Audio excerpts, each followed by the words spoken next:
kids, a cafe, soldiers, beheadings. Are all of these terror groups trying to one-up each other? To Erick Stakelbeck, who says that ISIS raised the bar on terrorist brutality, and now you have all these other groups, including the Taliban in Pakistan, trying to one-up them. What is going on here? You know, Neil, ISIS, I guess you could say they lowered the bar depending on your perspective. Look, ISIS emerged on the scene in a powerful way in 2014. They've been around for a few years, but they really announced their presence this year with beheadings, massacres, mass rapes, slavery, and other jihadist groups around the world see this, and they kind of have to raise their game, especially Al-Qaeda, Neil. ISIS is the big dog on the block now. They're capturing all the headlines, and they're doing it with this violence, this depravity. So I think we're going to see more and more, unfortunately, of opposing Islamic terrorist groups also raising the bar with new acts of violence. We've really opened up the gates to something really nasty here. And here in the West, by the way, a lot of disaffected, disturbed people in the West see what ISIS is doing, Neil, and they're not horrified by it. They're attracted to it. That's another scary thing that's developing here. You know, you and I have chatted about this before, Eric, but I wonder and worry about the time they all decide, that is, all of these guys, hey, let's unite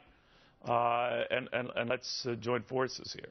Yeah, that's a big concern, Neil. Look, ISIS is forming this caliphate in the very heart of the Middle East. Every Islamic terrorist organization wants the caliphate. Now, there are differences between ISIS, Al-Qaeda. They're actually fighting each other in some cases in Syria.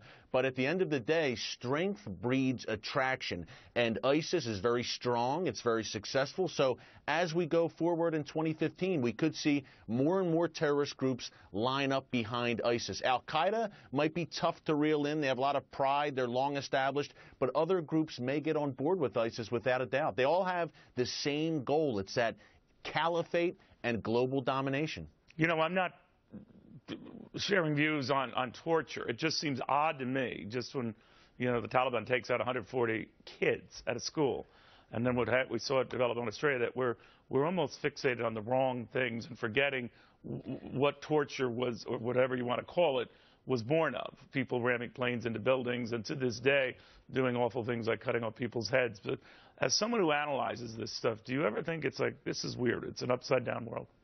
I absolutely think that everything that's evil is good and everything that's good is evil today, Neil. That's the situation we're in now, where we're paying more attention to brave CIA folks doing their job to keep this country safe. Meanwhile, ISIS is hacking off the heads of American journalists, and we're not too concerned about that. Everything is upside down, and I think 2015, unfortunately, we're going to see more of the same. These guys are not going to stop.